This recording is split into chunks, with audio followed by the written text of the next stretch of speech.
நீங்கள் கேட்டுக்கொண்டு இருப்பது கனேடிய தமிழ் காற்று. இந்த வான் காற்றில் அடுத்து காதலி ஒலிக்க வருவது ஒரு கவிதை. இந்த கவிதையை தீட்டியவர் தாயத்திலிருந்து எங்கள் அன்பு அறிவிப்பாளர் ஆர்ஜே தியாழினி சிவநாதன் பாவலர். அவருக்கு நன்றிகளை சொல்லிக்கொண்டு கவிக்குள் செல்கின்றேன். கவிதை வாகன பெருக்கம். வேகமாய் மாறும் விந்தை உலகிலே வாகன பெருக்கம் வாழ்க்கையின் தேவையே. மேகமே மேலோங்கி முடங்கும் மூலதனம் சோகம் தந்திடும் சுற்றமே கலங்கிடும். வீதியில் இறங்கினால் விதவிதமாய் பறக்குதே போதித்த விதிகளுக்கும் புறத்தள்ளி பாடுகிறது. ஓதிய முனதாதோர் ஓடும் வேகத்தில் பாதி உயிர்கள் பறிக்கப்படுகிறது.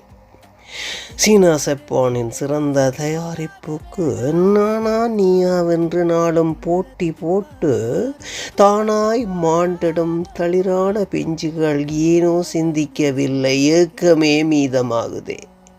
சாரதி பத்திரம் இருந்தும் சரியான விதிகள் இருந்தும் நேரடியாக மோதிய நிலைகுலைய வைத்திடுதே கோர விபத்து செய்திகள். கோர்வையாக வாரமில்லை மாதமில்லை வரும் நாளெல்லாம் விபத்தே. ஆமாம், அற்புதமான கவி வரிகள். அன்பு கவிஞர். மீண்டும் அடுத்த கவியூடாக சந்திப்போம். இது ஆர்ஜிஆர் மோகன். சந்திப்போம். நீங்கள் கேட்டுக்கொண்டு இருப்பது கனேடிய தமிழ் காற்று.